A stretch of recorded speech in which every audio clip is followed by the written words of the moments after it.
Ladies and gentlemen, Binnall of America!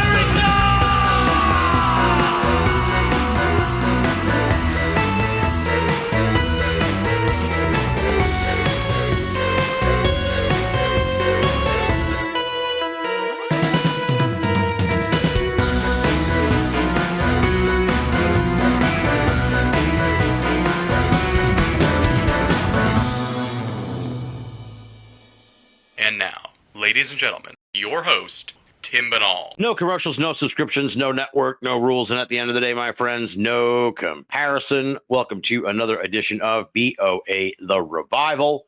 Should be a really fun conversation for you here this week on the program. Our guest is a young man who produces some fantastic YouTube videos under the title Truth is Scarier Than Fiction. We're going to be calling him Truth here tonight on the show. So he's one of the smart ones. He didn't put his name out there in the world of the paranormal. So and God bless him for that. Every day I'm like, oh Jesus, I can never. Google's got me now wrapped up in all this shit, and I'm never gonna get untangled from it. But if only I had been Bob Smith, the of America. But yeah, so Truth is Scarier Than Fiction is his YouTube channel. It's fantastic, and he also runs the legendary Cryptids Twitter account, which has all kinds of cool stuff. It's a must follow if you want to keep abreast of what's going on in the world of cryptozoology, the latest happenings, and all that stuff. And we recently had Robin Morgan on the program, and she recommended that we get Truth on the show. And then I dug into his stuff, and actually. Well, we'll get into this, but he had shared how he came on my radar was he had shared a picture that someone on Reddit had found that they claimed to have. I recently talked about it with Kevin Gould, but yeah, a picture that someone found on at their family's house in China or something, and I was like, well, what the hell is this? And that led me to legendary cryptids, and then in turn, Truth is Scarier. So, with all that said, Truth. Welcome to Binnall of America. Really looking forward to chatting with you, my friend. All right. Thank you very much for having me on. Now, we always start out with the bio, the background. You're a little more secretive than anyone I've had in a while on the show. But tell us what you can. Who is Truth is Scarier? Who is Truth? And, how'd you get mixed up in all this? Yeah, when I was a kid, my grandpa liked telling me stories of pretty basic cryptids or animals that science doesn't recognize. Stuff like the Yeti or the abominable snowman, Bigfoot, Loch Ness monster, ones like that. Yeah. So, I was a big fan since I was, 3 of those. Eventually, I believe I was gifted a book by my uncle and aunt called Tales of the Cryptids. Mm-hmm. And that book had not only like Bigfoot, Loch Ness Monster, Yeti, things like that, but all sorts of cryptids, giant snakes, living dinosaurs, flying pterodactyls, all sorts of things. And from there, my love of cryptozoology really just exploded. And I started reading a lot more books and looking into the subject just a lot more. Eventually, I created a YouTube channel when I was very young. And at the time, I didn't really post any cryptid videos. But when I, around like 2020, 2021, I was thinking about posting more on the channel. And I thought, hey, you know what I know a lot about? Cryptids. So that's how I kind of got my start into doing cryptid videos. And I've done quite a few since, I think. Yeah, you've done some great stuff. And just to give a shout out here, Tales of the Cryptids, that's written by former BOA guest Kelly Milner-Halls, who we had on at the beginning of the year. Yes, so, yeah, you're another person in the field who she influenced. It's really remarkable how many. Nate Brislin also got his start from that book. So it's really amazing how many folks in the world of cryptozoology were inspired by Kelly's book. So shout out to her. So let's talk. You got a lot here. So what I thought was interesting is I was kind of tracing, looking back, and I'm going to jump a bit. I sent you the notes, but we're going to jump a little bit around here. But what I thought was interesting is you started out putting different videos up and everything, and they did okay and everything. Then you did this one on I Feel Fantastic, this weird video, and like that like blew up on you. It was like it seemed like you were your first like big hit, and it's like such a weird story. You go back to it a few times on the channel, but let's talk a little bit about this I Feel Fantastic video that you detailed on your channel and sort of was your first sort of big blow up. Yeah, so when I was kind of a younger kid, I remember stumbling across this video called I Feel Fantastic. But I don't think I watched the actual video at first. I think I watched somebody else's video on the topic. Yeah. Now, for those who are unfamiliar, I Feel Fantastic. It's about like this 4-minute long video of this animatronic robot named, I think, Tara, who's kind of singing in a very strange, obviously robotic voice. And you could tell it was recorded around the early 2000s. It's very old. But there's essentially no information, maybe not no information, but very little information online about the video. So when I saw it, I saw a video of some guy saying that Tara was created by, I think it was a serial killer, and that he was basing the creator of the robot based the robot off of his victims. Or other things like, yeah, he would bury them underground and have the screams power the robot. So, I didn't really believe that at the time, but I think when I was younger, I was kind of open to it. Right. You were young enough to, yeah. Give it a little bit more. Well, maybe this could have happened. But then later on, I kind of, as I was older, I kind of went back to it and thought about, well, this video was pretty cool. It's actually kind of influential. I know some people who were inspired to start robotic projects themselves because of that video.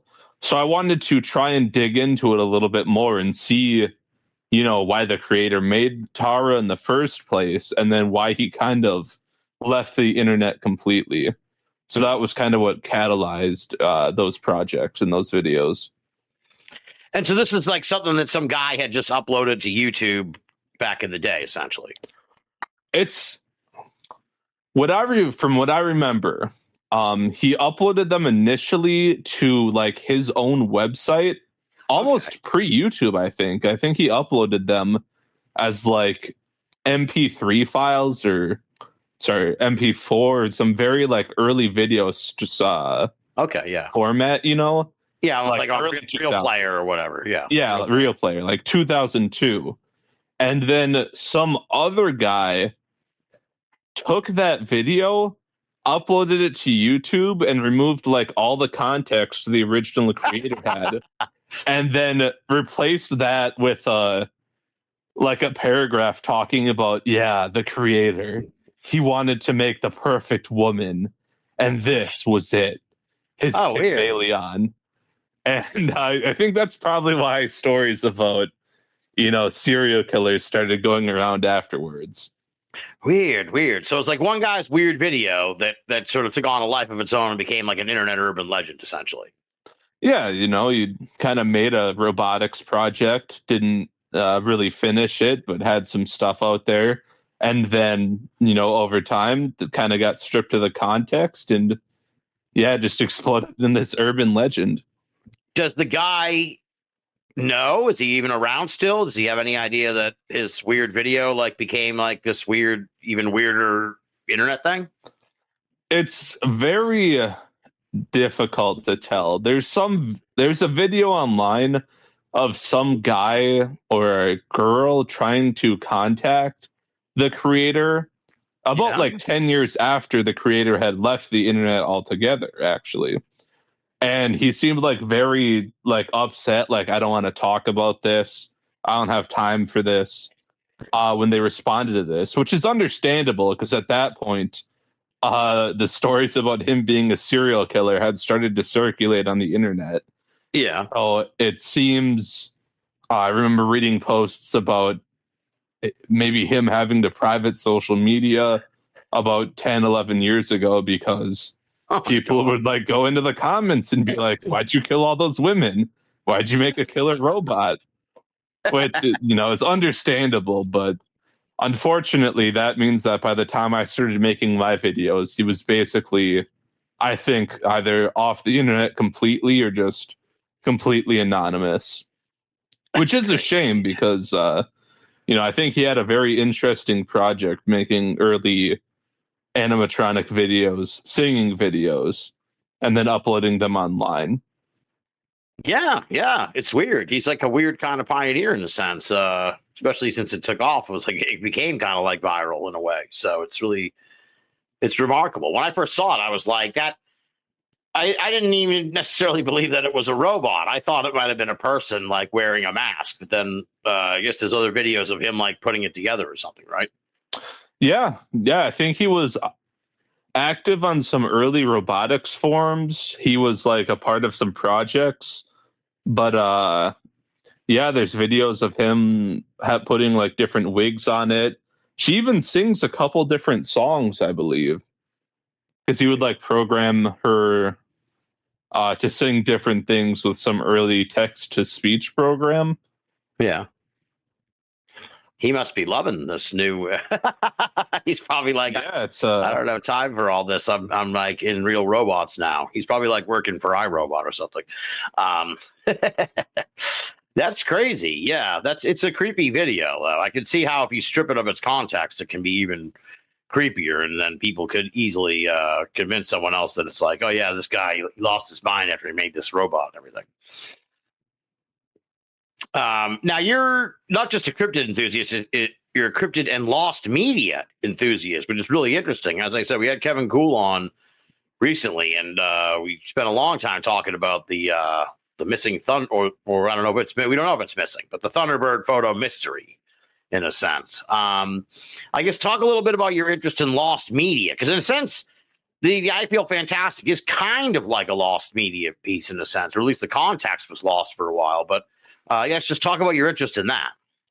Yeah, I think there were actually, because the Internet Archive only archives so much, I think if you go on the I Feel Fantastic website, there are some like video files that weren't archived and things of that nature, old photos, just a lot about that project that wasn't saved. Yeah. But as for lost media, I just think it's fairly interesting how much, especially since the rise of the internet, things have been lost because of just how easy it is to upload something online and then a server, goes kaput and then it's just gone completely. Yeah, it is remarkable. It's kind of, I talked about this before on the show. It is kind of like worrisome in a sense that just everything, like so much stuff is digital now. We talk about. We've had guests on talking about sort of like collecting the archives of these old researchers and stuff. And it's like, my entire archive essentially is digital. So who knows what, something might happen to me or whatever. And it's like, that shit's just gone, essentially. It's crazy. Yeah, it's just a massive shame why, like I understand why things have been digitized so much. But it's just never a guarantee that you're going to upload something and it's going to stay on there. Yeah, exactly. Yeah. People think the internet's forever, but it really isn't in a sense, because stuff does disappear. Like, I was trying to, I had my own bit of lost media situation, because I had my very first interviews from 20 years ago were on a old hard drive that I didn't have anymore. I couldn't find the hard drive, and we just did the 20th anniversary special, and I was like, I don't even have these shows from 20 years ago. This is crazy, because there were no longer, some of them weren't online anywhere. It was like this. I searched like crazy too. Luckily, I found the hard drive after we did the show, but it was like, oh my God, I've lost these interviews. This is crazy. So you can lose stuff pretty crazy. Now, the video you do a whole video on lost cryptid media, and it's insane, dude. It's like 30 something minutes long, and you cover dozens of cases of lost media. There's quite a lot of stuff out there as far as cryptids go, right?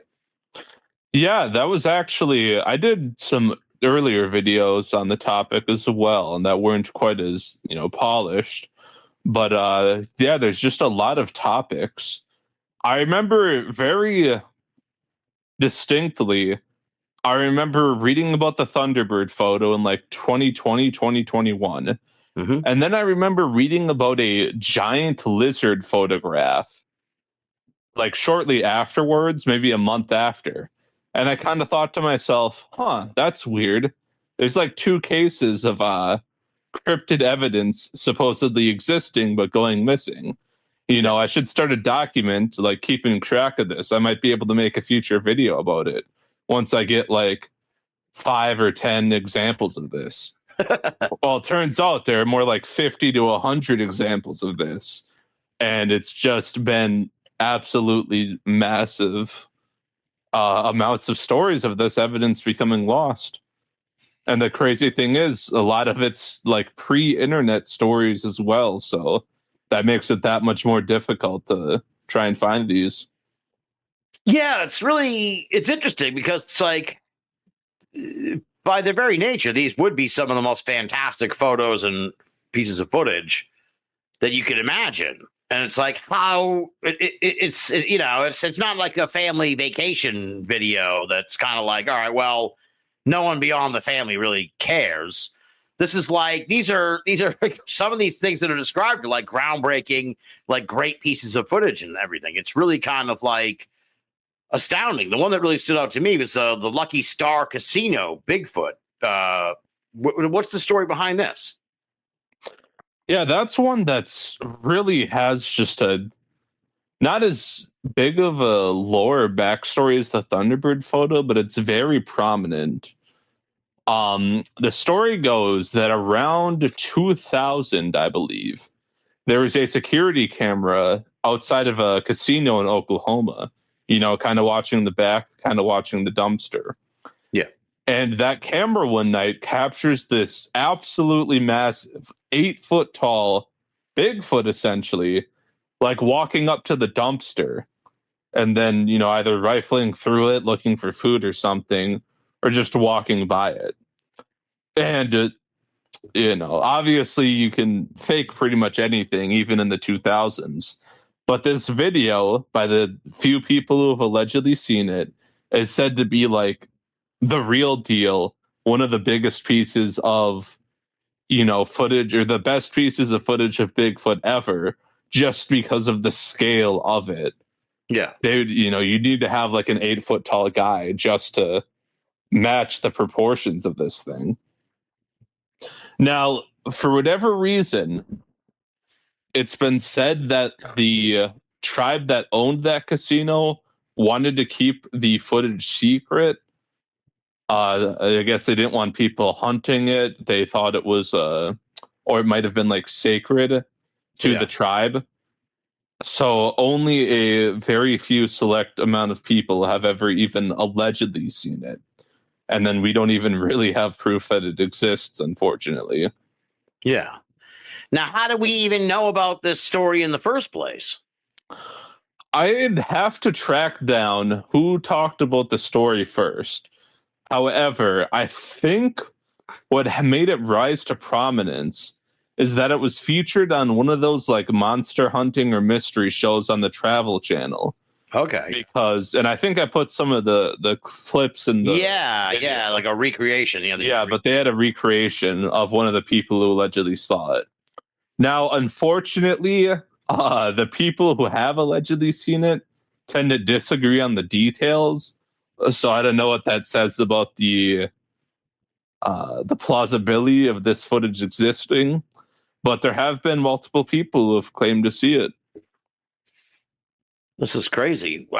Have you ever, like, part of me's tempted. I don't have the time, but part of me's tempted. You've covered all this. Have you ever been tempted just to call the Lucky Star Casino and be like, hey, could I talk to someone there about this alleged Bigfoot video? Like, I mean, I can't imagine they really get that many calls about it. I mean, I assume one person must have called them, like, especially when it aired on TV. Right. Yeah. But yeah, It would be interesting to see what they say. I mean, it would just be, you know. yeah. I figured they'd probably just say, yeah, we don't know what you're talking about. But Oh, yeah. But you never know. You get that one lady who's like, "Oh shit, yeah, I've seen it. I've seen yeah, it." let me Yeah, let me pull the footage out of the back. yeah, exactly. I can email it to you. Yeah, I didn't even realize anyone wanted to see it. And you're like, "What?" So, it can't hurt to ask. But yeah, I thought it was, because just from the recreation and everything, I'm like, that's a good video. Like, I would love to see that video. That sounds pretty crazy. I can see why they might be like, look, we don't, nothing good can come from this, from sharing this Bigfoot video. You know what I mean? Yeah. I'm sure they were like, we're going to get swamped with crazy people hanging around out back by our dumpster. Like not coming in to gamble. They're going to be just parked out by the fucking dumpster. Like, why would we do this? So it's interesting. And you would think, like, one would imagine that if the thing came up to the dumpster once, maybe that's a more frequent occurrence than we know. Like, maybe it comes back. That's what I'm saying. If there's no concerns, I don't know. It's an interesting case. Yeah, I mean, thinking about the plausibility of it, I think the recreation said that the dumpster was kind of by a tree line. So yeah, it could have been in the woods or something. And then if you get your dumpster rifled through, well, you're gonna think it's a bear. Yeah, not a Bigfoot, but exactly. Now you cover a ton of the lost media in that thing. Is there anyone in particular that you, besides Lucky Star Casino that we just talked about, and probably the Thunderbird, besides those two big ones, was there any piece of material of lost media from the cryptid realm that you, in particular, you'd really like to see or hope surfaces someday? yeah, that giant lizard photo from India, that was a big one because according to the report, the photograph was taken by zoology officials from a local university. And which just makes me think, like, these are, theoretically trustworthy individuals. They already work in zoology.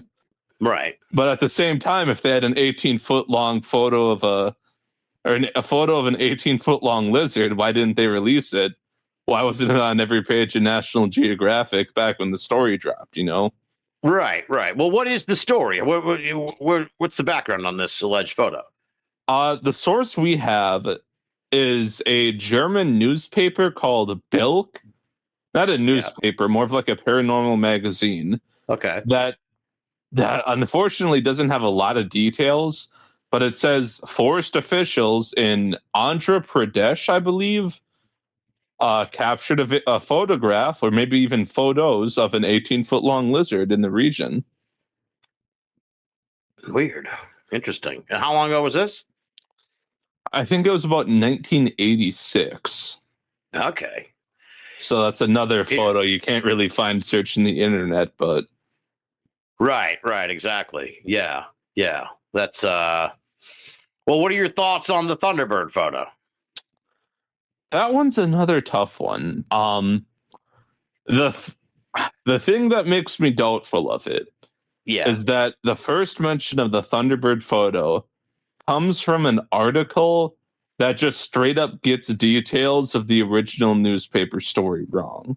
Right, yeah. I don't know if Kevin covered that, but there's like dates wrong, the description's a bit wrong. So that kind of makes me, a little skeptical. But at the same time, a lot of people have claimed to see this. There's some tales of people having it in their possession at one point or another. Yeah. So it makes me think, well, what were people seeing? Was there maybe like an unrelated photo altogether, to the whole Arizona story that people thought of was the Thunderbird photo? Yeah. Or something like that. Yeah, it's possible. Yeah. Well, I was telling Kevin I was skeptical of it at first until I found out that they had found the article, that there was a real article from back in the Yeah. day. So right, one of that for that kind of was like, you know, a point in its favor in my mind. And then he was talking about the two guys who went looking for thunderbirds in Pennsylvania, and then how people talked to them like way later, more contemporary times, and they remembered seeing the photo. So and it was like, okay, that I don't know, something about that kind of I don't know, maybe more believer in it. Yeah, the story of the guys having seen the photo, who were, I guess, Thunderbird hunters. Yeah, it's funny, isn't it? Yeah, you're laughing too. It's just like ridiculous. Yeah, And that one does make me question it. Yeah. Because there are a lot of theories on, well, maybe people saw a photo of a bird that was big, but wasn't, like cryptid big. And that confused them in their mind, made them think with a Thunderbird photo. Or even maybe people saw recreations of the Thunderbird photo, because there are a lot of them out there online. Yeah. And people thought, hey, maybe, that's the Thunderbird photo. But yeah, the guys having seen it, shortly after the story sort of came out, that's really interesting to me. Yeah, especially since they say it now too, or in the last few years or whatever, that they've been tracked down. Yeah. Like, yeah, I saw it, and it's like, okay, why would they? I find it hard to believe. Like, it's not like they weren't even mixed up in all this stuff anymore. So it's like they have no reason to sort of keep this story alive. I doubt they even really knew that the Thunderbird photo was that big a deal. I didn't really realize it was such a big deal until I talked to Kevin. So that I found out that it was like the white whale of paranormal lost media, if you will. Yeah. It's pretty crazy. Now, you might know this, having looked at this lost media stuff. I remember I talked to Lauren about this a while back, Lauren Coleman, and it was like, was the Patterson Gimlin film the first, photo or video of Bigfoot that we know of that, ever made, or was there stuff that had been circulating before then in the cryptid community? And he said that it was pretty much the first. Is there anything in that lost media realm that was like something that came about that was an alleged photo or a video or film, I guess you would say, back then, that predates the Patterson film that we just don't have? There are some alleged photos of Bigfoot pre-Patterson film. Yeah. The problem is, I don't know if these are actually pre-Patterson film, if that makes sense. Like, there's a photo of this like large, broad-shouldered creature taken by a guy named Zach Hamilton. That supposedly came from 1960s, so that's several years before the Patterson Gimlin film. Yeah. But, and here's where the lost media comes in, there's only one photo of it, even though the guy was said to have taken several photos. And I don't think the story really kind of came out until after the Patterson Gimlin film got all the attention. Right. And then you got a lot of people coming out of the woodwork saying, oh, well, I have, this photo of Bigfoot. Here's, my grandpa has a video in his garage. Yeah. Things like that. Right. Yeah, exactly. It's a tricky situation. Yeah. I know another cryptid researcher, I think he goes by HP Sauce on YouTube, kind of mentioned that after the Patterson Gimlin film came out, there was an explosion in newspapers of, alleged Bigfoot photos and videos. Yeah. I can think of a couple more kind of relevant. There was a video discussed in the Bigfoot Times newsletter and the book Big Footage. It came from Alaska, and it was only about a couple seconds long, but this was recorded, allegedly, of course, in 1948. And it supposedly shows this, giant walking thing in the wilderness of Alaska. Yeah. And it's, not exactly great footage, even by the times, but that also predates the Patterson Gimlin footage.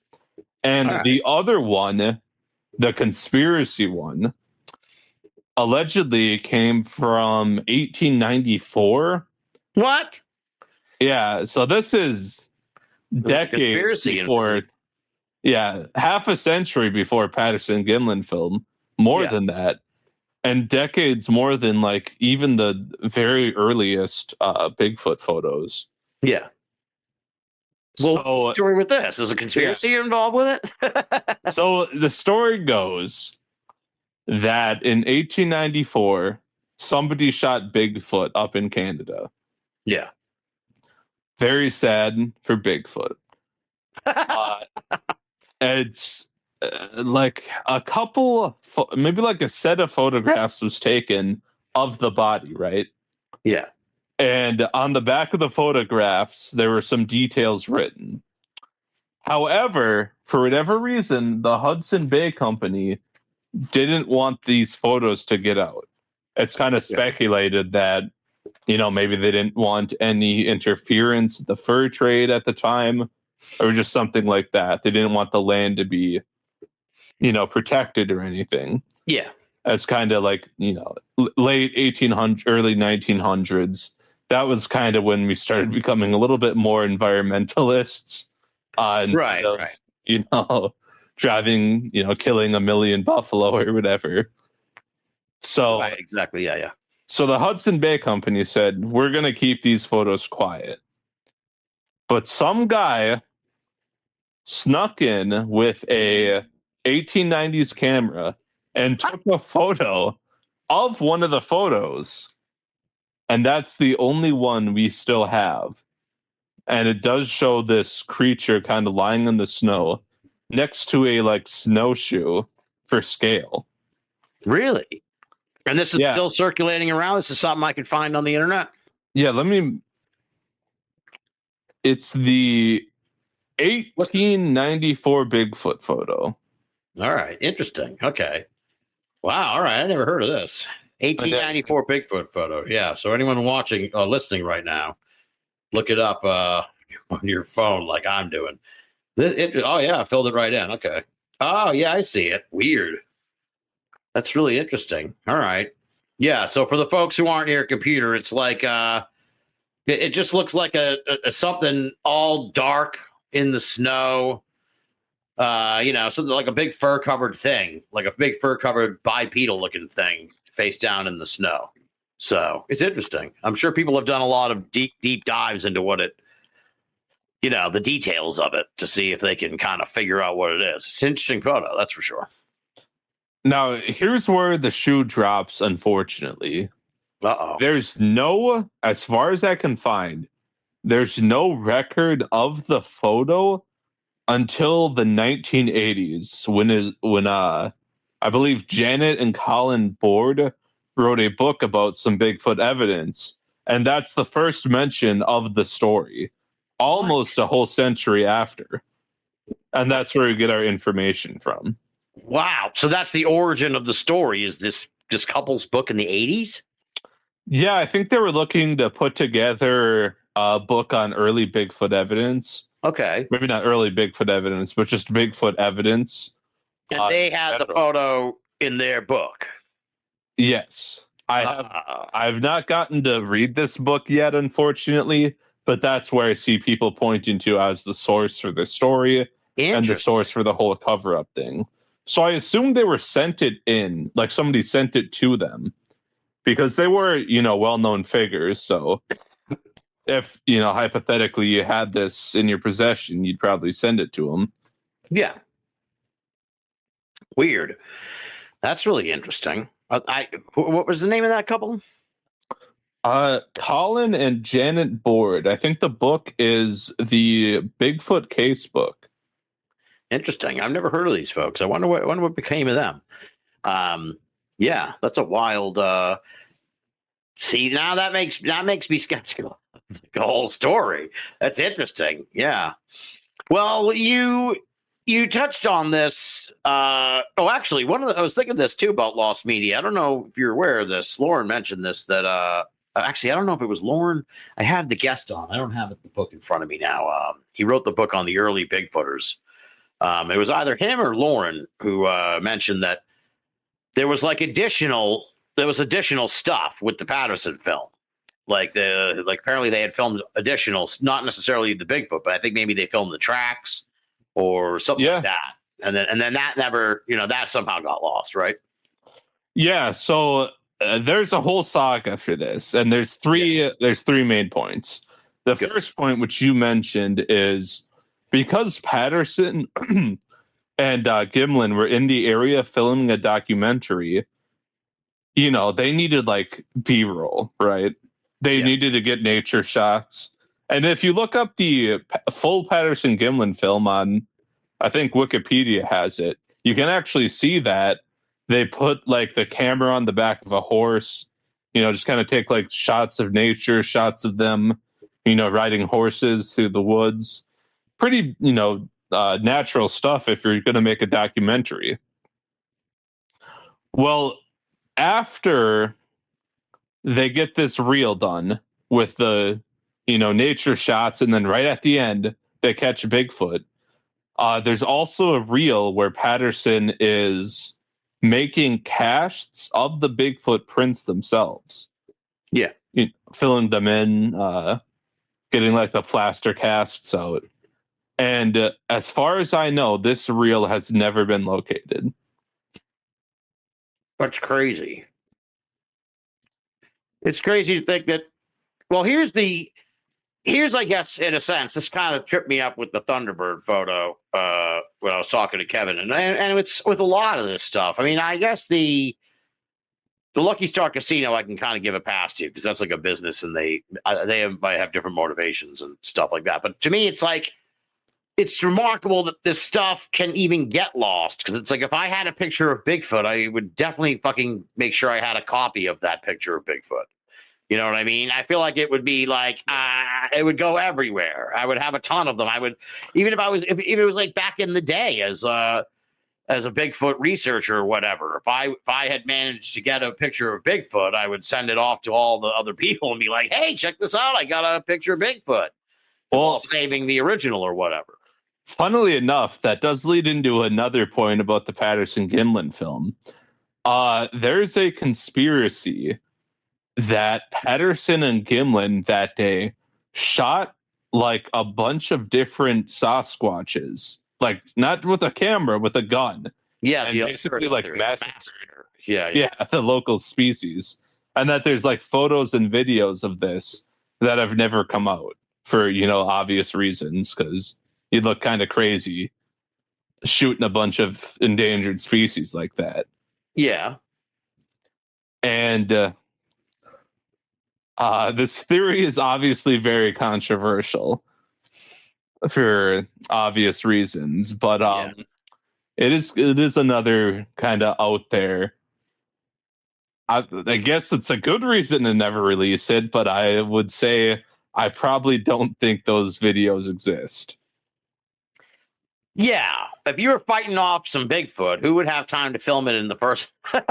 Yeah, there's issue number one. I guess if it was on a tripod, but even then, it's yeah. So you said there were 3 points, and we hit the 2 of them just now, though, right? The cast. Yeah, and the third point is the one that maybe puts a little. Maybe it's not a big reason, but it's a little piece of why I'm a little skeptical of the Patterson Gimlin film. Yeah. Because of modern technology, and because the film was captured on film, right? It wasn't digital. They didn't really have that. It was on film. If we had the original reel of that film, we could scan it, as long as it hadn't been degraded. We could scan it into 4K. So now this blurry video would become, it looked like The Godfather, basically. Yeah. In terms of how much more we could see of it. But for some reason, this original reel has never been located as well. The original film it was shot on is just gone somewhere. That's crazy. I mean, we're incredibly lucky that it didn't go missing too. You know what I'm saying? At least these guys, in a sense, did kind of what I was saying, where it's like once they got it, they're like, hey, we got to show everybody this. You know, it's interesting that in some of these cases, it's like people might get these photos, something, tell one person, and then that never goes anywhere. Yeah, that's kind of the sense I got for a lot of the Bigfoot photos and videos. Really quick shout out, Big Footage by Michael Quast. Mm-hmm. He covers a lot of these stories of lost Bigfoot evidence, except a lot of them are like, yeah, these two teenagers got a blurry shot of Bigfoot in the dark after it pushed one of them over. And the photograph, you can only see like two glowing eyes and like the vague outline of something. Yeah. And that's something where, you know, it kind of makes sense that it never went anywhere. Right. But like a lot of these, it's kind of, you know, a little bit, well, why do you not have this photograph of this new species if it's supposedly like clear and, you know, just very high quality in general? Yeah. Yeah, well, it'll be interesting. So we can't take, you have to have the original film to sort of turn it into 4K. You can't do it like with what we have, technology we have now. Yeah, because the technology we have now is just scans of that original film, not the actual original film itself, you know? Yeah. If we did, like, some people have put it into AI enhancers, but it's kind of just guessing what the features would be of the Bigfoot. It's not really uncovering anything. Yeah.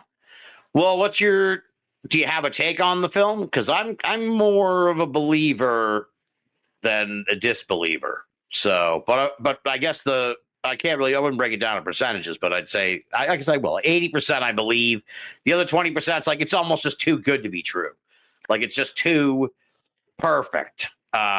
You know, which I've railed against people who make that argument, but I do entertain that argument in a sense where it's like, just what are the odds? It was like 1 in a million.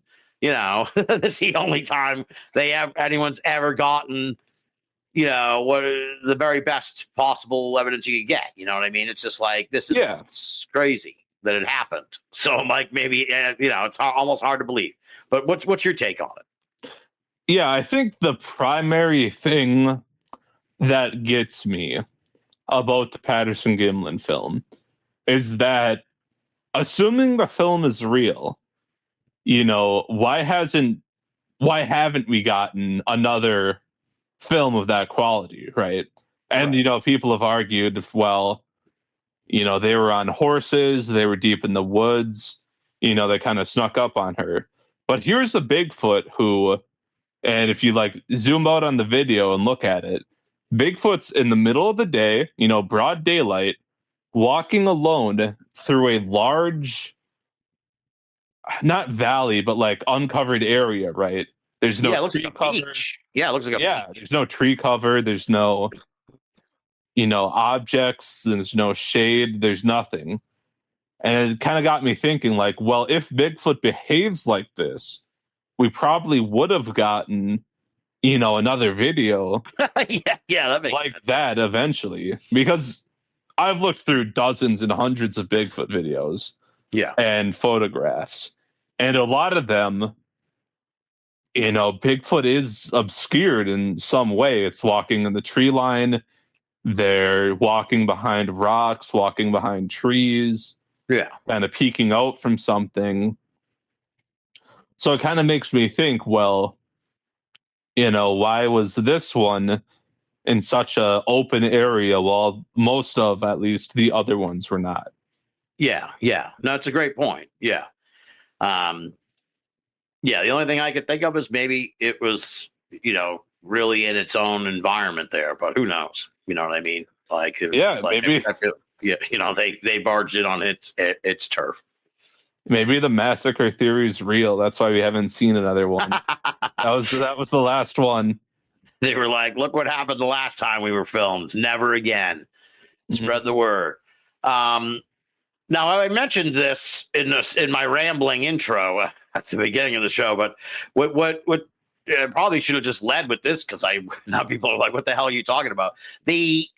a few weeks ago, you posted a picture that a guy posted on Reddit that he went to visit his family in China, I believe. Well, I think it was Malaysia. Okay, Malaysia. Yeah, all right. but Okay. that, that comes back. That comes back. Don't worry. Right. You're not yeah. wrong, essentially, but yeah. Yes. But he said his uncle took it. It's like it looks like a primate, a bipedal primate.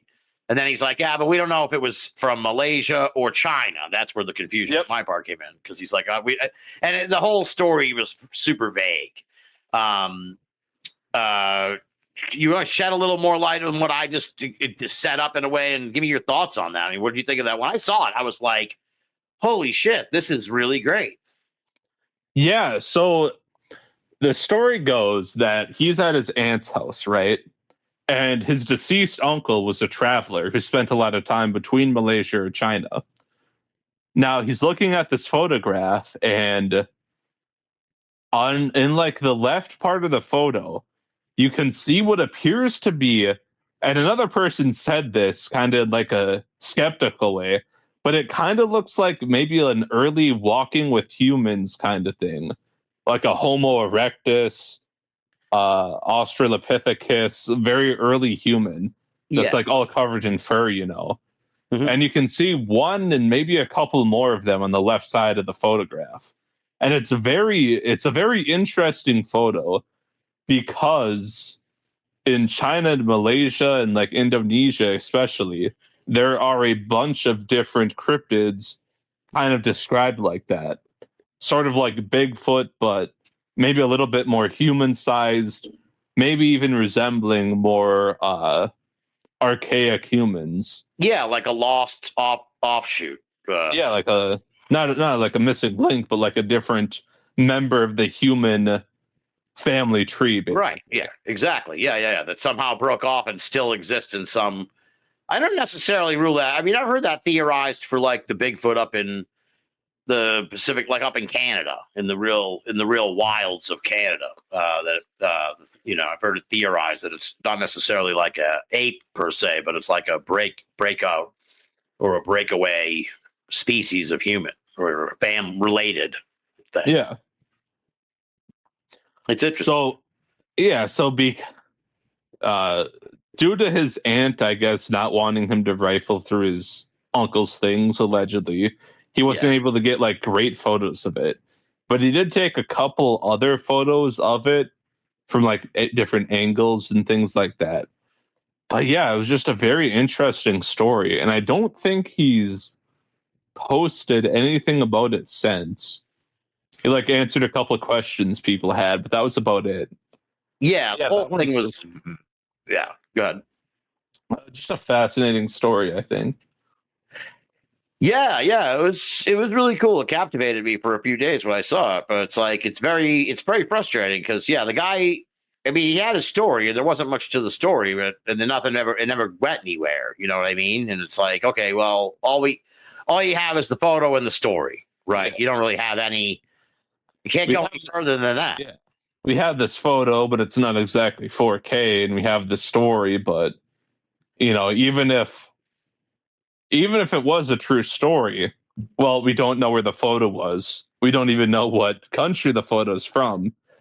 So we really have no idea where to go off of that. Right. Yeah. You'd be searching all of China and all of Malaysia to try and figure it out. Yeah. Yeah. Maybe someone can like put it in the computer and figure out from the background where it was. But even then, it's still, I don't know who has the time. And even with AI and shit, it's tough to track down.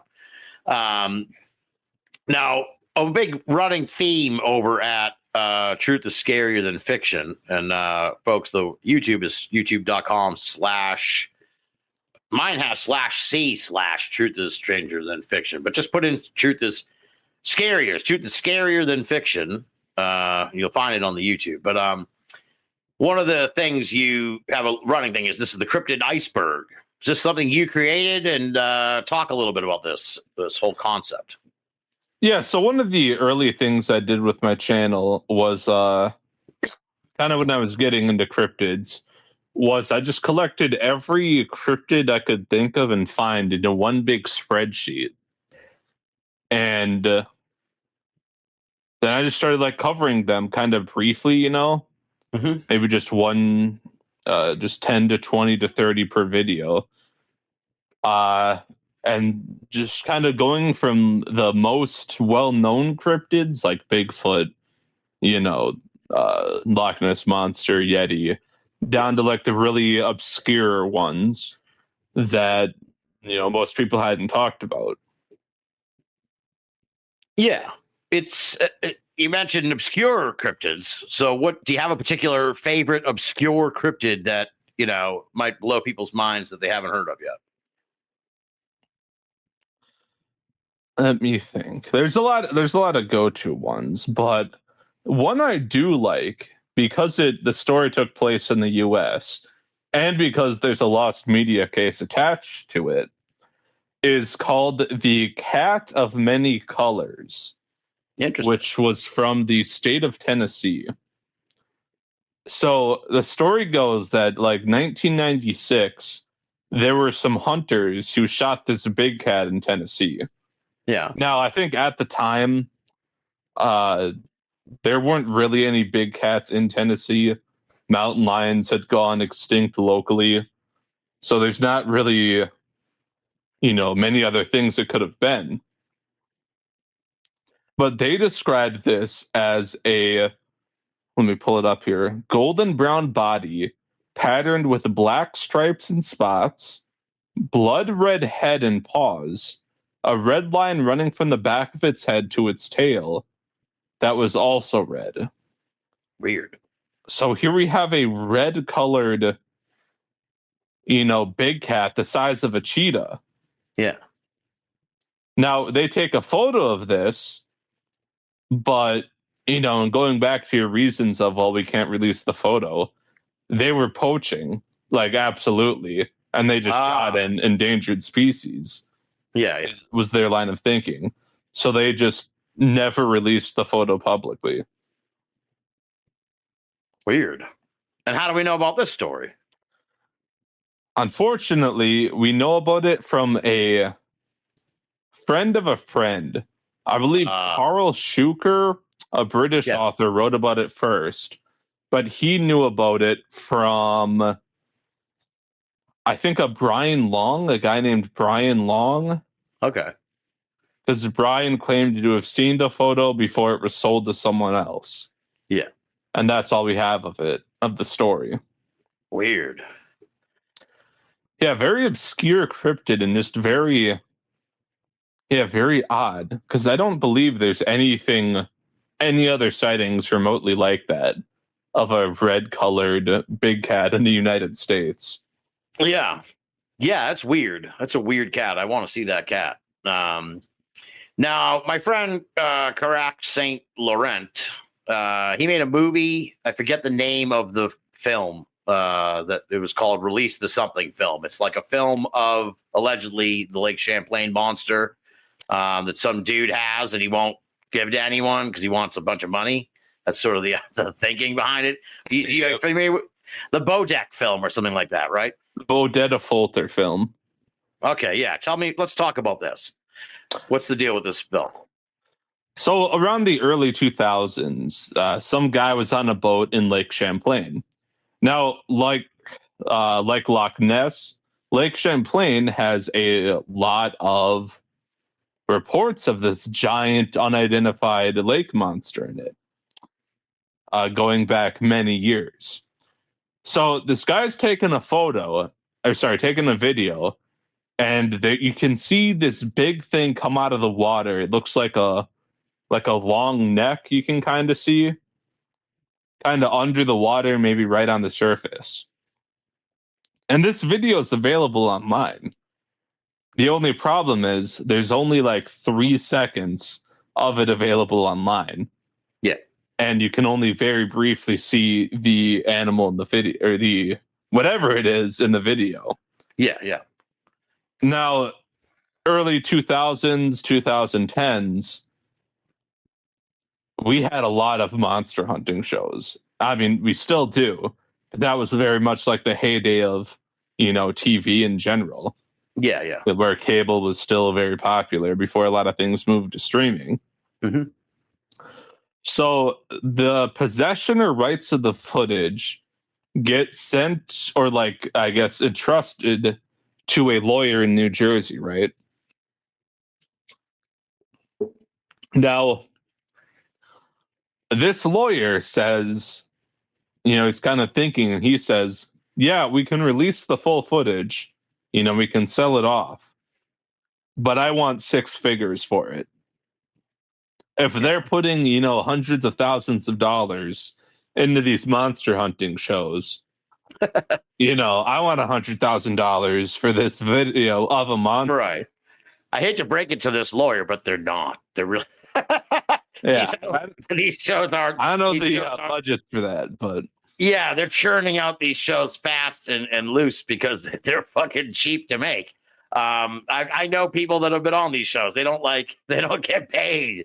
You have to fly. They'll fly you in, put you up in a hotel, and fly you out fucking the next day. It's it's like a cattle call.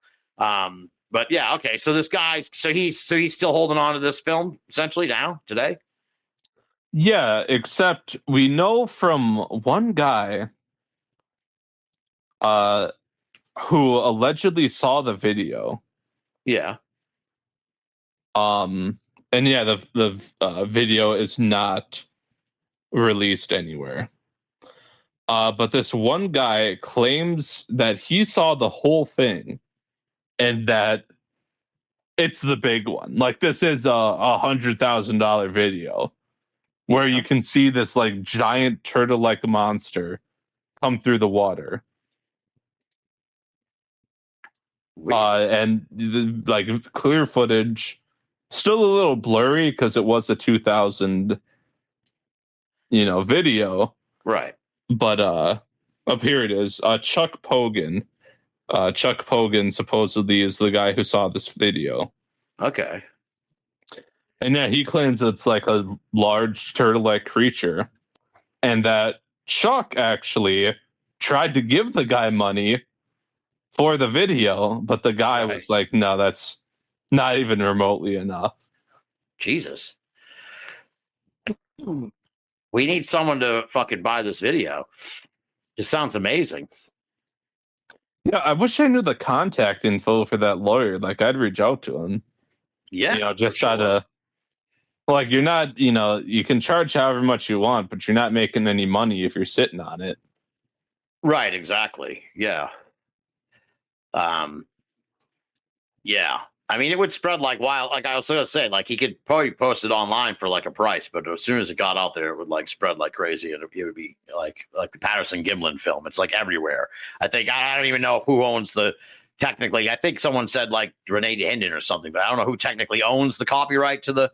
But it's so spread out. Patterson Gimlin film is now public domain, but at the time, he did make a decent chunk of money just like showing it around, Yeah, yeah.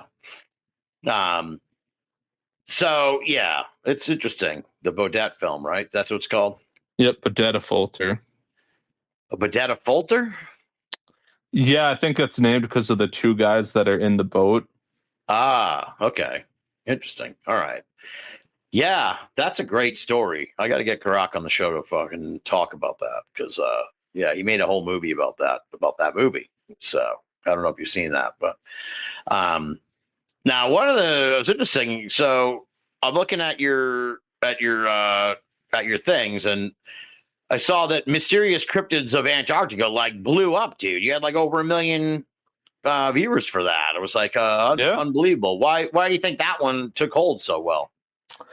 I think the thumbnail is just pretty interesting, black and white of Antarctic Godzilla. And then I think the concept of, there being this whole new frontier, right? Because Antarctica, of all the places on Earth, is the least inhabited. Right. We have like 20 scientists sitting down there for this whole massive chunk of ice. So, pretty much anything could escape people's eyes down there. It's not a well-traversed area. Now, obviously, it is full of ice, so there's probably not new species sitting at the South Pole, but at least in like the waters around the area, there probably could be a lot of different, new undiscovered species, which gets people thinking. Yeah. Yeah, it is. It's like paradoxical. It's like it's hard to imagine anything living there, but it's entirely possible. So yeah, it's odd. Yeah, and I was always really interested in the stories of narwhals and walruses being around Antarctica. Yeah. Because, it's kind of like the penguin, how the penguin's only around the South Pole and not the North Pole. Well, narwhals and walruses are kind of the opposite, where they only hang around like the Northern Atlantic and never go south. So that was kind of interesting to me as well. Yeah. What, do you have a theory on why that is? Yeah, I'm just not sure. Could have been a population of narwhal that was, maybe following a food source many years ago and then eventually ended up in Antarctica. Yeah. Assuming it's real, of course. Yeah. And then, they're so spread out from the other ones, they probably evolved in their own ecological niche. That makes sense. Yeah. One of the things also in the lost media gives me some hope is that they did find one of these things, one of these pieces of footage. And I don't know if it was necessarily the whole piece, but this footage of an underwater creature called Marvin. They managed to find the footage of people. So that's pretty awesome that happened. And it makes me feel hopeful with some of this other stuff. But talk about the case of Marvin. So in 1962, there was a underwater drone, like a really early one, that was being piloted around off the coast of California looking for oil deposits. Well, around midnight, they see this giant spindly thing, kind of like an octopus tentacle a little bit. Yeah. But in like a spiral shape, start moving towards the camera. So they get like a video of it, and it says that it moved back and forth, in front of the camera and out of the camera range several times. Well, they get the video, they send it off to 4 different scientific institutions, and they get back 4 different answers from the scientists. They were saying, well, it's a salt chain, it's a ctenophore, it's a siphonophore, it's some weird thing we don't even know. But, after this, for whatever reason, the video just disappears, basically. Yeah. There were some contemporary magazines that had a couple of frames from it, since it was like a film, Yeah. But outside of that film, we didn't have any evidence of this. Well, I make a video on Cryptid Lost Media, and I think I also covered it in Deep Sea Cryptid Encounters. And I got occasional comments like, yeah, the Marvin, I remember seeing that. Oh, by the way, Marvin means friend of the sea. I always like that detail. That's why they named it Marvin, of all things. But I get, older people who are like, yeah, I remember seeing that in some old documentary. And I'd try to look for the documentary, and it would either be, well, it's not online, or the name's wrong, or it's just not in this documentary. Yeah. So finally, earlier this year, this Spanish YouTube channel posts a video about it in Spanish. Yeah. Where they discuss Marvin. And some kid was like, wait a minute, I remember that in this specific program called, it's like some, I think it was maybe like a kid's show or like a show for younger people. Yeah. Where they have this like goofy professor talk about things, basically. Yeah, it looked like a Captain Kangaroo-y kind of thing. Yeah, where it's just like, we're going to roll this video clip and have this guy, talk about it. Yeah. But in that video, there's several shots of the video footage of Marvin. And that's how we rediscovered it. It's crazy. It's crazy too that it's just cool that it's like this footage shot off the coast of California. It's lost for like decades. And then somehow through the power and the magic of YouTube, a Spanish YouTube channel covers the mystery, and then you can find the thing in the Spanish show. It's really like, so it's like it was hidden away in the archive of the Spanish show for decades. It's crazy. Yeah, and it's, after the footage came out, there's still people looking at it. But a lot more people zeroed in on it being some kind of siphonophore, which there's a lot of siphonophores, and I think they're still being discovered to this day. So we're still not sure of the species it was, but a lot of people at least kind of agree on it being either one of those or a salt chain. Yeah. So the footage did accomplish something and got a lot more people talking about it, which is interesting. Now, having made the cryptid iceberg, do you have a preference between and it's interesting because the populations are very different among each other, but do you have a preference for air cryptids, land cryptids, or aquatic cryptids? I gotta say, I think I have a preference for land cryptids. Okay. All of them have their place, but the concept that you could be walking through the jungle, turn a corner, walking through a forest, walking up a mountain, turn a corner, and there's something right in front of you, eye level, is just pretty cool to me. In fact, going back to Kelly's book, Tales of the Cryptids, there were a couple illustrations from the artist Rick Spears that are like that exact scenario, where it's like, imagine you're in the woods, you got a campfire, all of a sudden, Bigfoot comes out of the campfire and you see it at the corner, or you're coming through the jungles of like the Amazons and you see the Mapinguari, stuff like that. Yeah. What's the Mapinguari?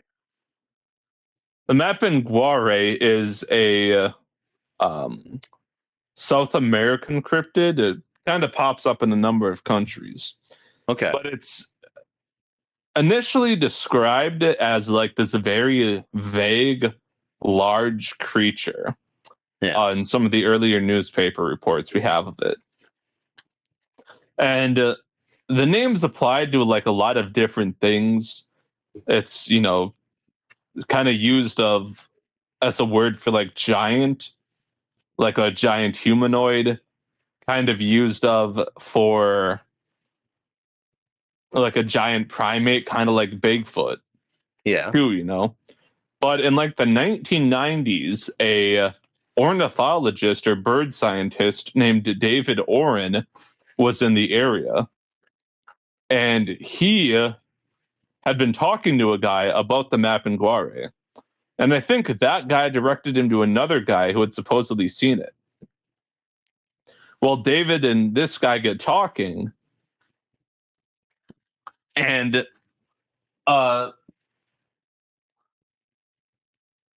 David's kind of thinking about what this guy's telling him, the description of what he's telling him.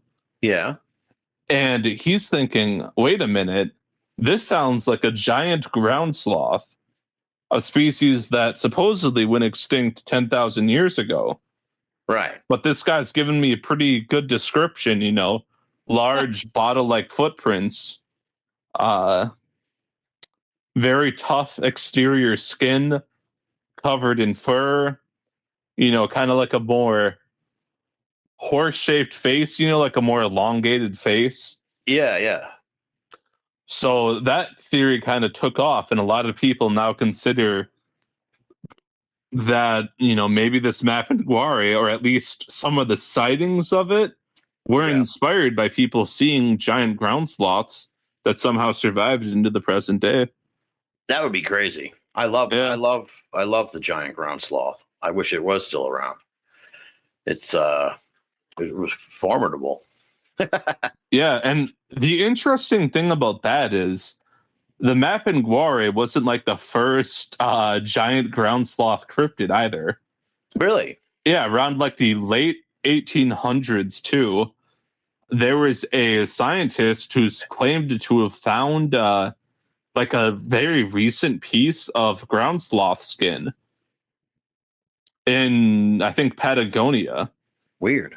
And there were a number of other sightings around that time of ground sloths in the area.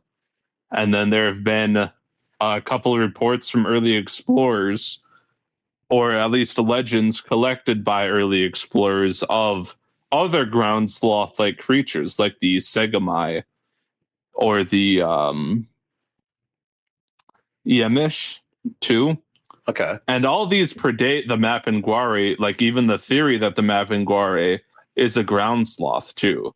So it's not just a theory that was theorized in the 1990s and has only been around a couple decades. There's like over a century of history of people supposedly seeing living giant ground sloths.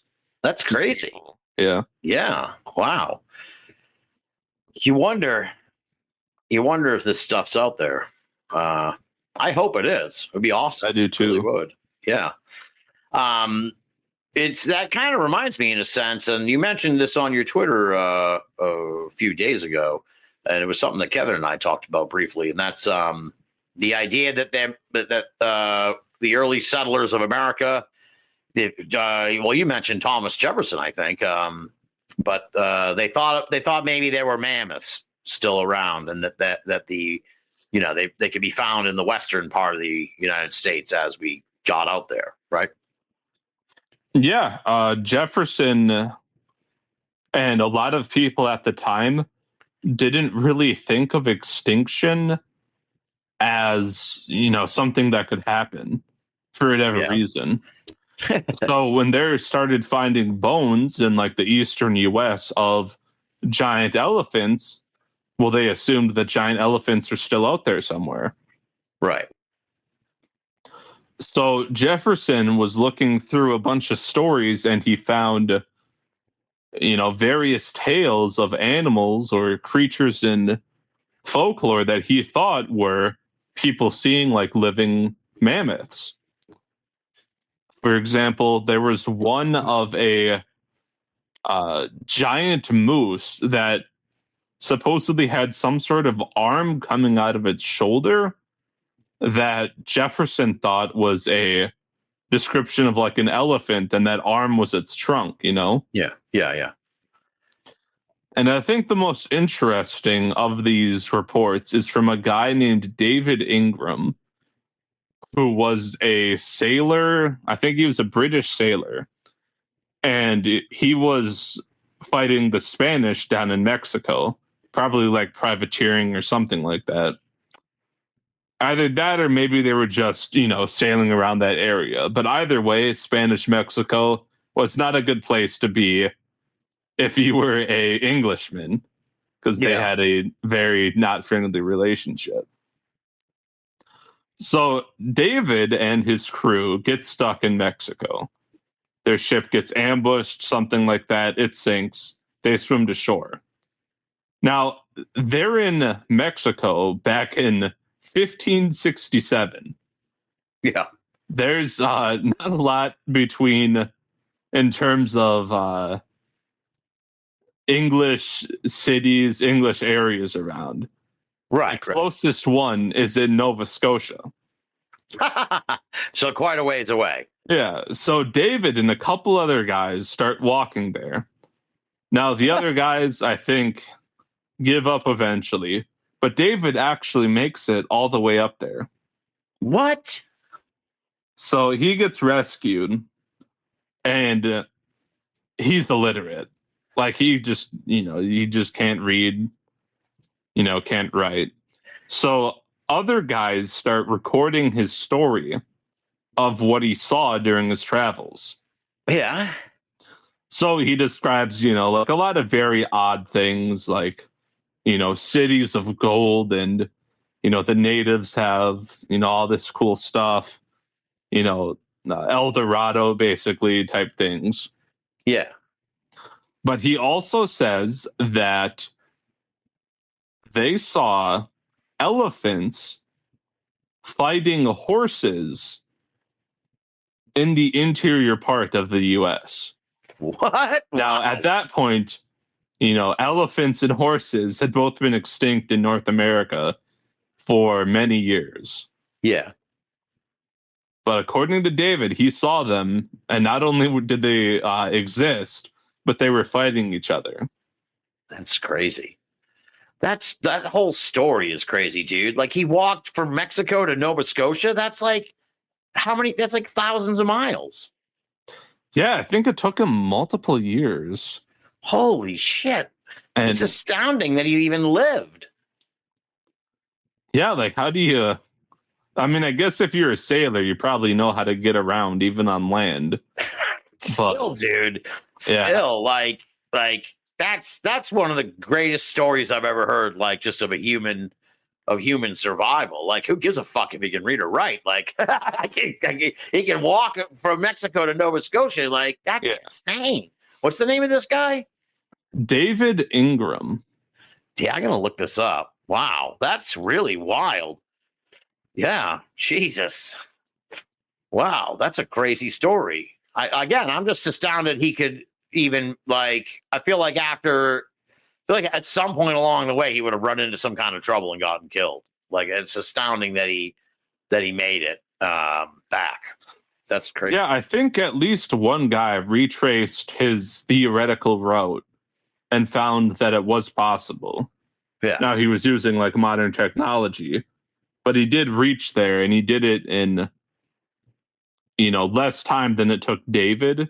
Yeah. So it is theoretically possible that if David had at least a pretty good idea of where he was going and he could forage for food, that he could make it. That's insane. Another video, I clicked on it and I was like hoping that I was hoping you were going to go the other way with it, but actually you had a reason to take on it. And that was, is there a conspiracy to cover up Bigfoot? Which you're not a believer in a conspiracy, but you do sort of address the conspiracy theory. So let's talk about that, because I'm not necessarily a big believer either, but it is fun because I love a good fun conspiracy, and I can't think of a more fun, a more entertaining conspiracy in a sense than that there's an effort to cover up Bigfoot. So I guess what's the reasoning behind the people that believe that? So with Bigfoot remaining undiscovered, there's a lot of theories on why that is. Right. Maybe they're extinct by now. Maybe they have learned to hide from humans. All sorts of stuff. Yeah. But there's also a theory that for whatever reason, Bigfoot is being covered up.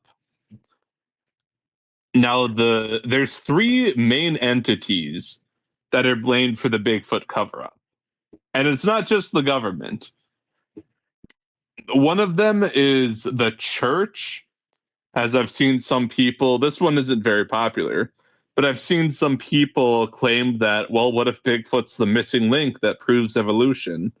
Yeah. Or something like that. Or what if people aren't ready for there to be, another species that's as intelligent as us out there? Right. So, for various institutions would cover that up. Another theory is, well, if Bigfoot's real and he has this large range, he's going to need to be protected, right? Right. We got to set aside land for Bigfoot, protect it. Well, there are all these lumber companies, mining companies, oil drillings that would be threatened, hypothetically, if Bigfoot was proven to be real, because now they got all their land that they're drilling on and cutting down. That's protected because of Bigfoot now. So they could lose millions or billions of dollars. And then by far, I think the most prominent theory is that the government's covering up Bigfoot. And I've read a lot of different interesting theories as to why.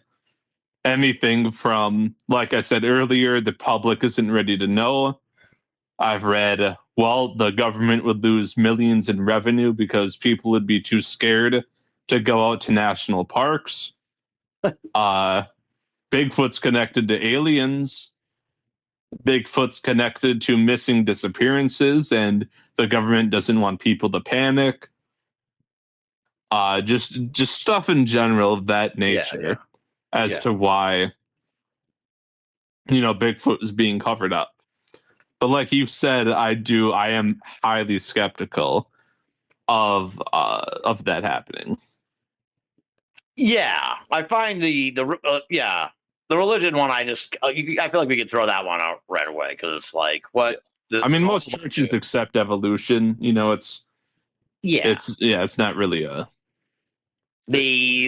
I could see the lumber one. I kind of, in a sense, liken it to the Lucky Star Casino case, and sort of the idea that maybe the government just not necessarily in tandem with the lumber companies and all that, but just in general, they're just kind of like, we don't need all this extra trouble of dealing with this. You know what I mean? It's kind of like that sort of thing. Where it's like, it's better left unsaid. It's better we don't deal with this because then we do have to go through all the trouble of making these protected lands and regulating people and regulating because there will be like an explosion of poachers and hunters once this thing's proven to be real, if it's ever proven to be real. It would I think it would ignite like a frenzy to get one, Yeah, and I guess one thing that comes up in my mind is, okay, Bigfoot's proven real. I don't think poachers are still going to be able to wipe them out still. Like, we've had hundreds of people searching for Bigfoot for all these years. Yeah. And they haven't shot one yet. So I think Bigfoot would still be okay. I'd like to hope so, yeah. But I have a feeling the number of people trying to get it and the money it would put into that effort would grow exponentially, like the moment it was for sure real. You know what I'm saying? Absolutely, yeah. So it's a double-edged sword. I think we all want Bigfoot to be real and for them to prove that Bigfoot's real. But I talk to a lot of UFO people all the time, and they're always like, "Oh, disclosure this." To me, it's like what I find more interesting would be like Bigfoot disclosure. Like, what would happen if they ever found a Bigfoot? Like, what would be the ramifications of all that? What would go down? It's an interesting sort of thought experiment. Yeah, that's with the government. I don't think there'd be disclosure just because I don't think the government has evidence. Right. But it would be, all the legislation that would be passed, probably hundreds of people that would go into zoology, into wildlife protection. That would all be very interesting. Yeah. Yeah, like the scientific, let's like if someone hit one with a car, let's say, like what the scientists would be able to discern about it and everything. Maybe they would be able to figure out why it's so hard to, why it's so hard to capture. Or find one. Prove. Yeah, maybe they'd be like, oh, it turns out it has, like how some animals have super smell and some have super hearing. It's like, oh, it turns out it has super everything. Super hearing, super vision, super chameleon smell. Yeah, so it's got all the best attributes of of the different animals. So that's why we can't catch it. But you have a video, 10 cryptids most likely to be discovered. Is there one in particular that you're pretty bullish on? In terms of the future, in terms of an animal that's one day we're going to find alive, I just can't predict that that's going to happen, I guess. I'm just not sure, anyone in particular will turn out to be real. But in terms of ones historically that I think had a pretty good chance of being real, going back actually to the Thunderbird photo, or not the Thunderbird photo, but the Thunderbird itself. There were a couple species of giant birds in New Zealand way back in the day, like 1400s. Yeah. Now, when New Zealand was first settled, the birds they couldn't adapt. Like the moa was wiped out, right? And then with that, a couple other bird species were also wiped out. Well, decades or centuries later, in like the 1800s, there was this guy named Julius von Haast, who was I think a museum director and explorer. So he's, traveling through the mountains one day when all of a sudden he sees this giant eagle flying through the sky. Yeah. Like not impossibly huge, but like this is way bigger than anything in New Zealand. Right. So he's like, what is that? Like there's nothing out there that I know of. Well, Julius von Haast, I think later would be given these fossils that another guy found, I think a museum director found. So he's putting together these fossils or subfossils. And when he puts them together, it's a giant bird, like a giant eagle. That was actually later named after him, called Haast's eagle. And after that, another species of large bird called Isles harrier was also discovered from fossil remains.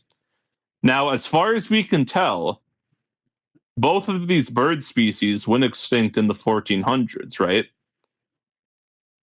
However, they're basically the only birds we know of that could have been what Julius von Haast actually saw, centuries later in the 1800s.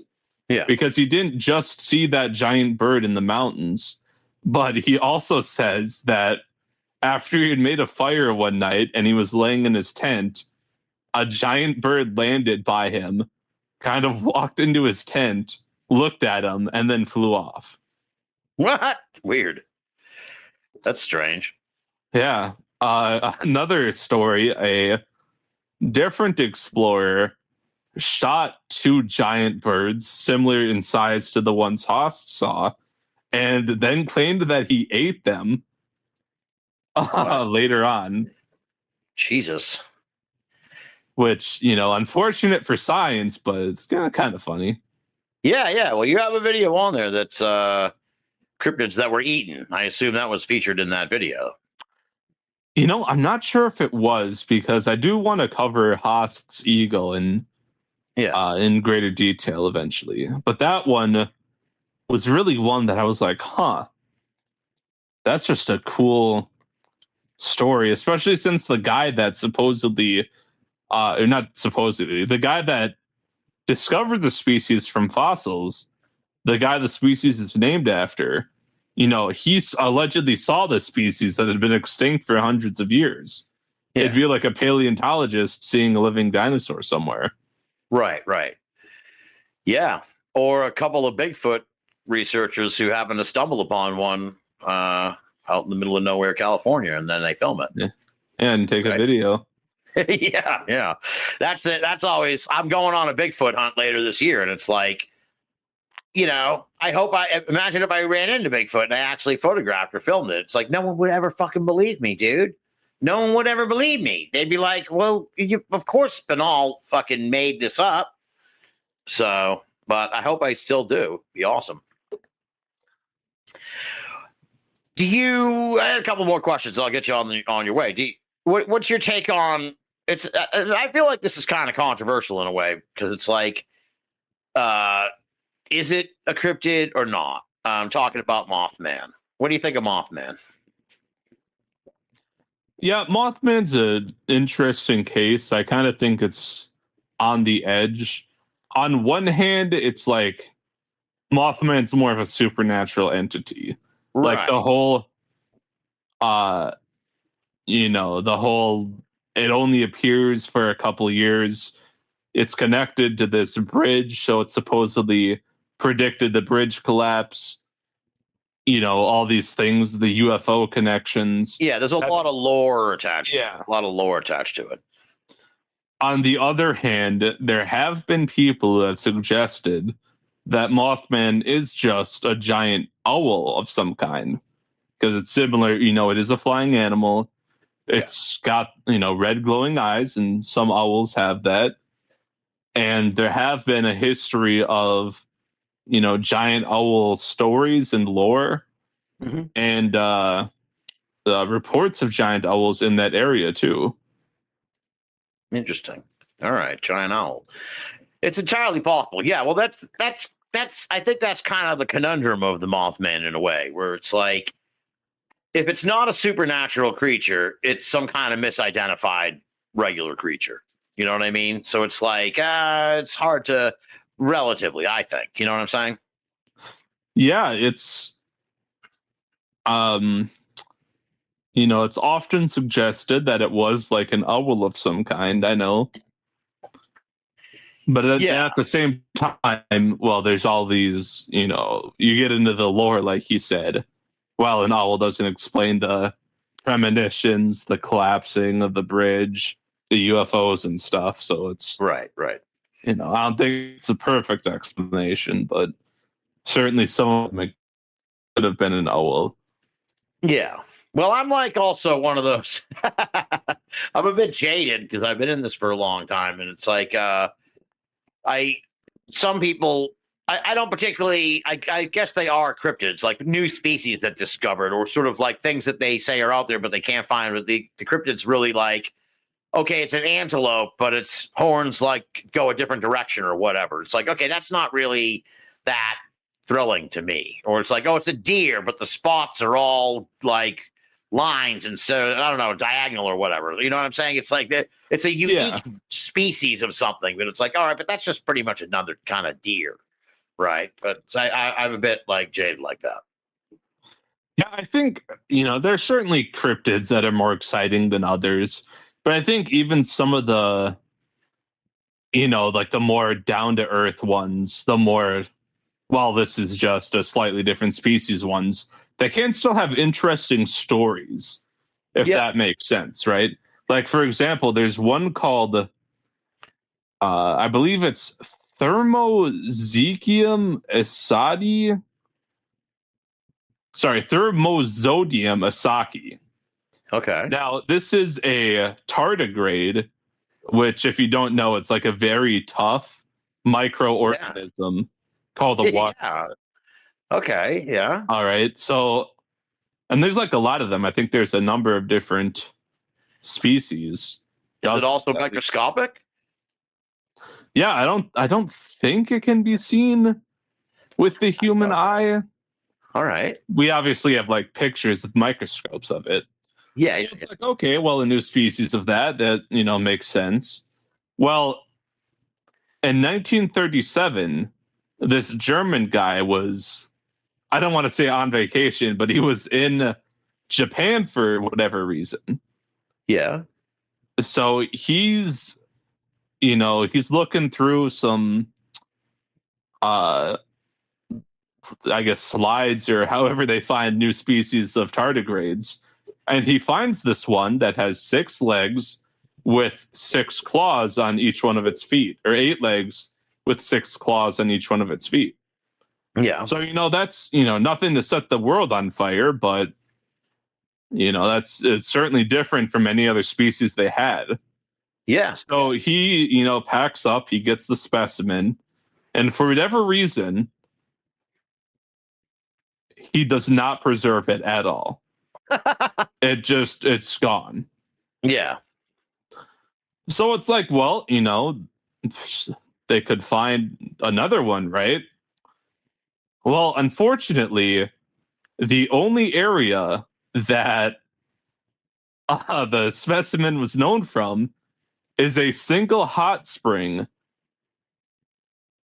near Nagasaki. Oh no. So not only was the hot spring destroyed by an earthquake, so the entire habitat of this place was destroyed, but Nagasaki was also nuked. Yeah.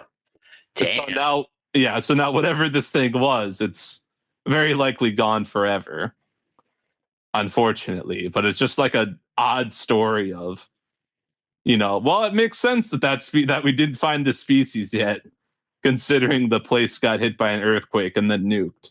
Yeah. Yeah. Very very very odd. There was something well, what's your take on this idea of bringing some of these lost species back, like the thylacine, the mammoth? I think they're talking about even bringing the dodo back if they want. Once they, I think they're saying like once they do one, they'll be able to do anything. So, what's your take on that? Because they seem to be making progress, which is good, I think, or maybe not.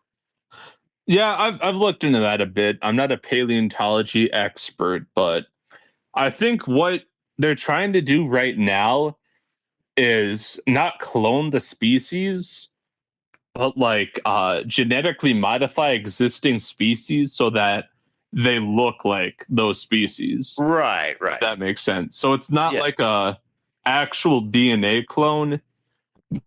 It's like an approximate, it's like approximately what this animal looked like. Yeah. And you mentioned being jaded a little bit. I am absolutely jaded when it comes to cloning extinct animals Yeah. because every cryptozoology book I read back to the 80s talks about how we're going to clone the mammoth. Right. And we've had decades of, talking about this, and we're still, Talking about yeah, we're still talking about it. And there's like some progress here and there. Like they cloned the species of ibex, brought it back briefly, things like that. But, it still seems like we're way off of cloning these long extinct species, especially ones that I don't even think we really have DNA for, or at least like good DNA, since the only mammoth specimens we have would be like the frozen ones, the permafrost ones. Yeah. Well, there's some good material, I guess, out there, but it all depends on how they do it, I suppose. But yeah, I think part of the reasoning, I think the thinking is in some part like take an animal that's close, and then they get the DNA of the animal they want to make, and then they take the animal that's close and they edit its DNA before it's born, before it's even gestated or whatever. And then it'll come out as a thylacine. But I'm not a science guy, but Yeah, yeah. it's gonna be tough, and that's why I'm kind of like, well, I'll believe it when I see it. Are you a believer in Bigfoot? I gotta say, I just don't think Bigfoot could hide out there. Wow. Like you mentioned earlier, it'd have to have super everything to avoid stuff, and it's just, I don't know if there's a species out there like that. Yeah. There was actually a post on Reddit I was reading that was talking about how there'd have to be, like, at minimum, hundreds of Bigfoot out there. And then it's like you said, why hasn't somebody hit it with a car at this point, or why haven't we gotten another good video of it? Yeah. Well, it's a very, obviously it's a great mystery. It's very interesting. It's especially how there seem to be Bigfoot like in all different countries. That you wonder if it's like some psychological archetype or some kind of, or like, I don't know. It's very strange that it's not just an American thing. Yeah, I definitely think these types of stories sort of spread around. One thing I love talking about is that, like, when Bigfoot was becoming popular in like the 50s and 60s, it was sometimes called like the abominable snowman of America. Right. Because at that point, the Yeti was so popular that when you were seeing it in the US, they were like, well, maybe that's our Yeti. So right. Yeah. Things tend to spread, and that might be responsible for some of the stories, Yeah, well, I think one of the theories is that the if Bigfoot was like a fabrication from the beginning, then it was like they saw the popularity of the abominable snowman. They were like, let's just say there's one here. Let's just say there's one in the California forests. Like why? Like they just made it up. Why not? You know, and it kind of took off more than they thought it would, almost. I do know. I don't think Patterson made up Bigfoot, but I do know. Before he shot the video, Roger Patterson had a book called "Do the Abominable Snowman of America Exist?" or something of that nature, where he called them abominable snowman. Yeah, yeah. Well, I mean, people for sure were aware of like the connection between the two. It was like that one, Bigfoot, and then Sasquatch up in Canada, pretty much, right? So it's kind of they're like the three types of Bigfoot they thought there were, but of course there are all kinds of other Bigfoot creatures out there. What do you think of the Uckamar? That's kind of one of my favorites, the Uckamar. Uckamar, yeah, that's another one I'd like to see. I guess the problem with that one is, you know, the only primates we have in South America are like monkeys.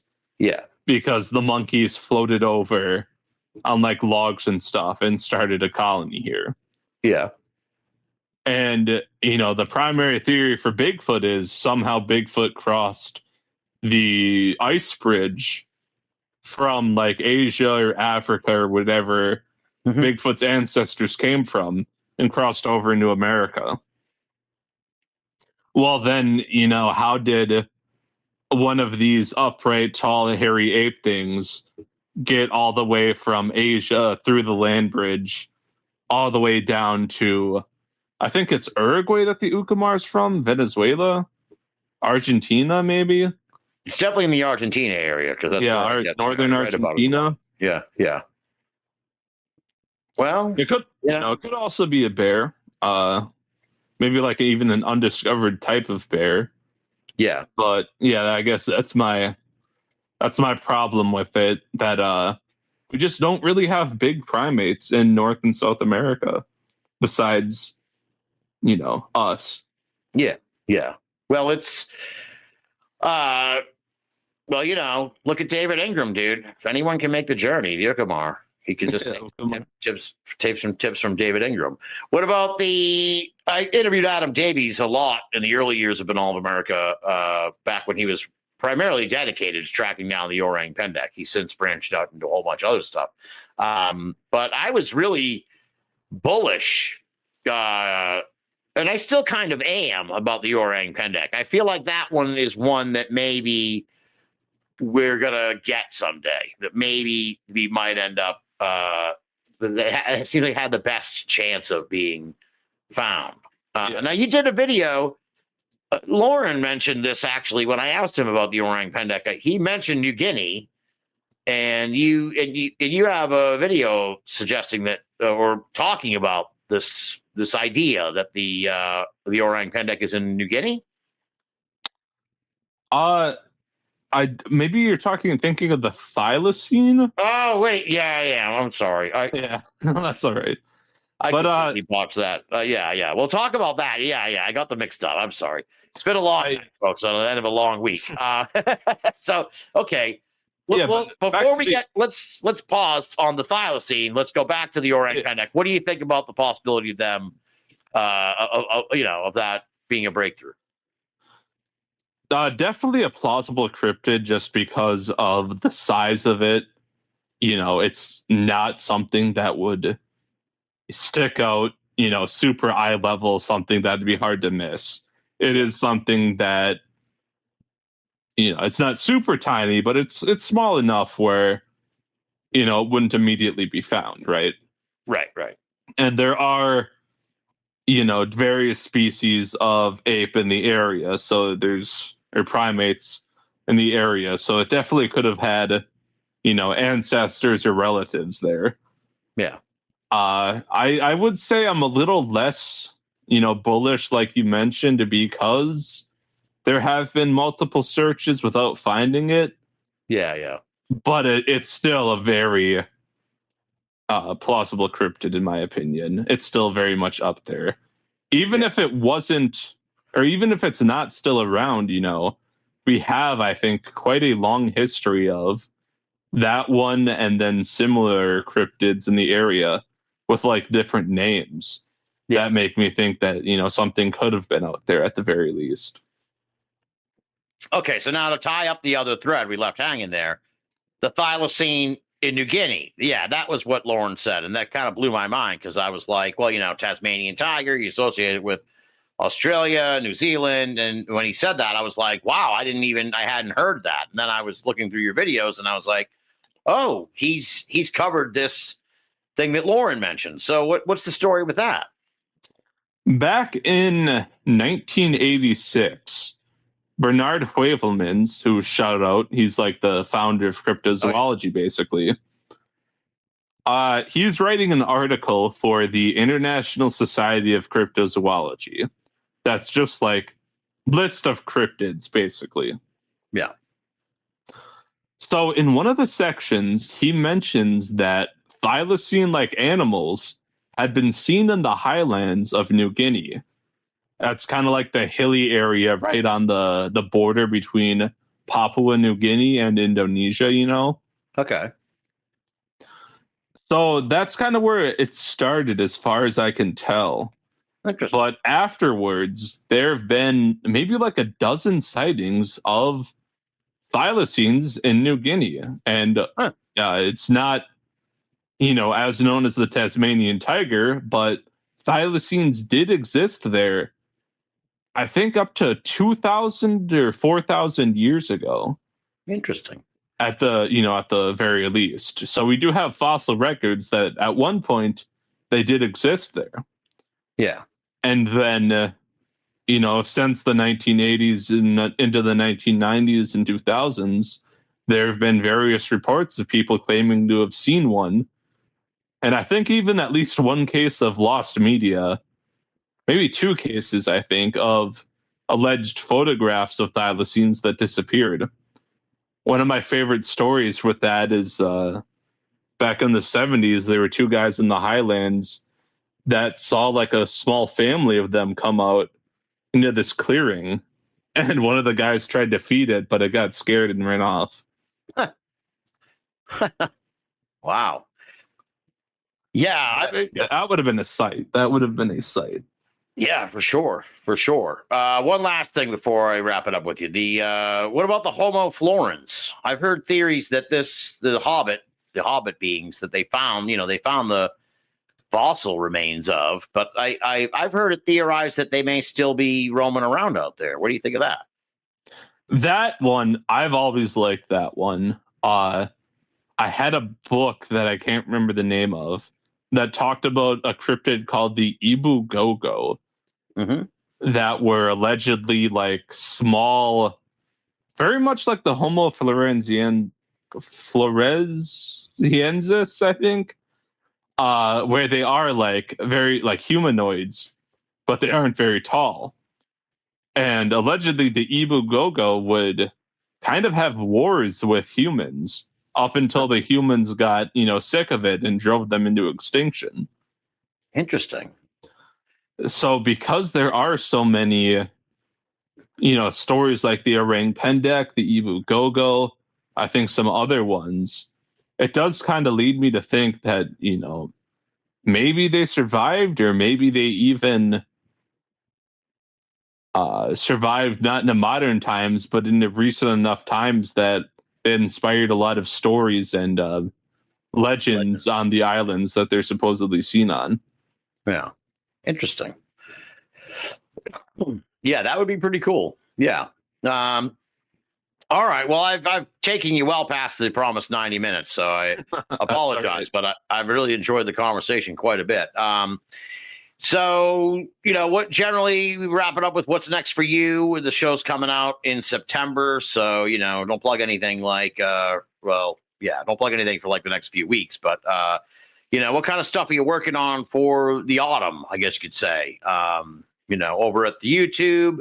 And you're very mysterious. I don't even know your name, really. I don't know your name. It's just, I was going with Truth, which is confusing to me because I'm a wrestling fan. There's a guy called R-Truth.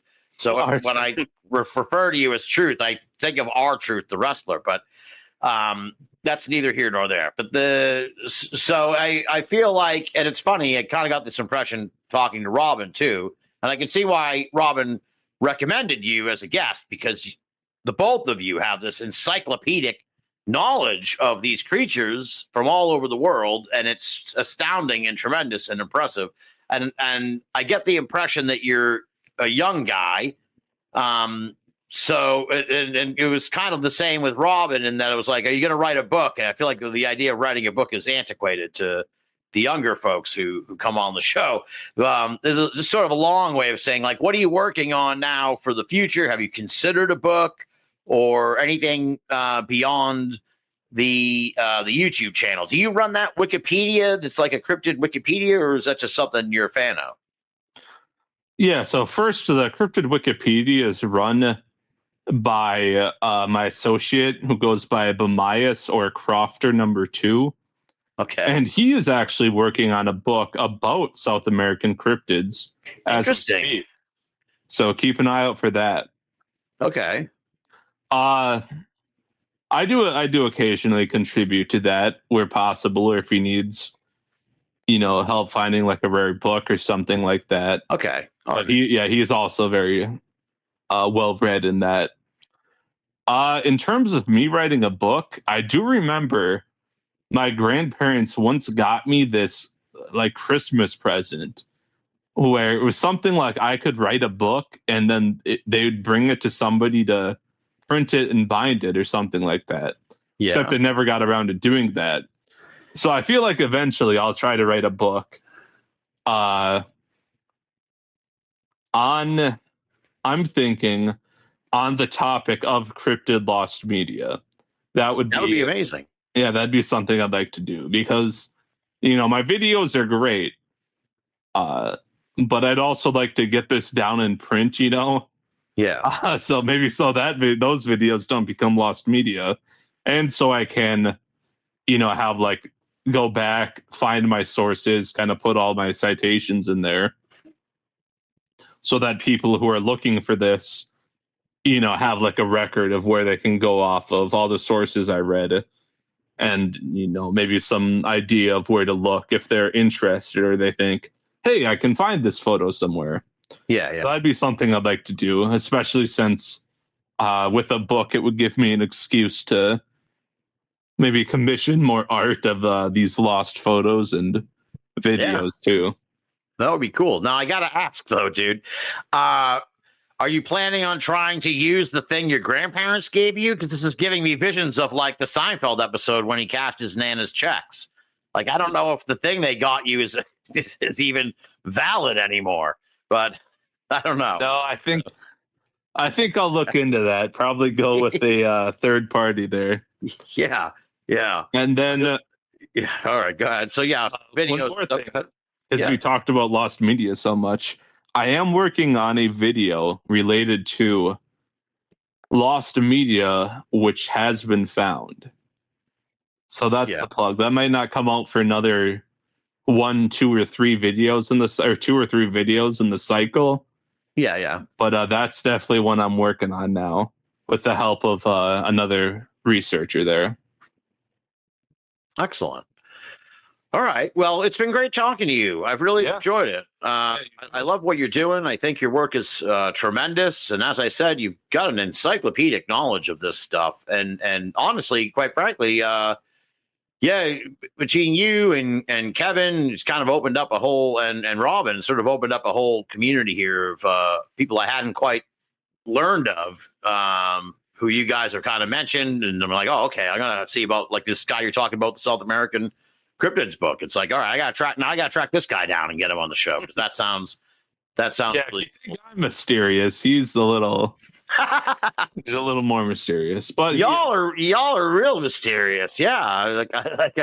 I'm not opposed. He's not like opposed to, I guess we aren't opposed to, using our real names. It's just, we're probably wait until a book gets published. I don't think I'd publish a book under truth is scarier than fiction, because it looked like it had 2 titles. I was going to say, people would think that was the title. Yeah, people would think that was the title. Well, like I said, I don't know anything about you, so I don't know. You sound like a young guy, so Yeah. you know, I hope you stick with it, and I hope you keep making great videos and keep producing stuff, because you guys are the next generation, and you're doing some awesome stuff. I'm really blown away by your work and your knowledge of the cryptid world. It's really tremendous. So hats off to you, and thanks for coming on the show. Yeah, thank you very much.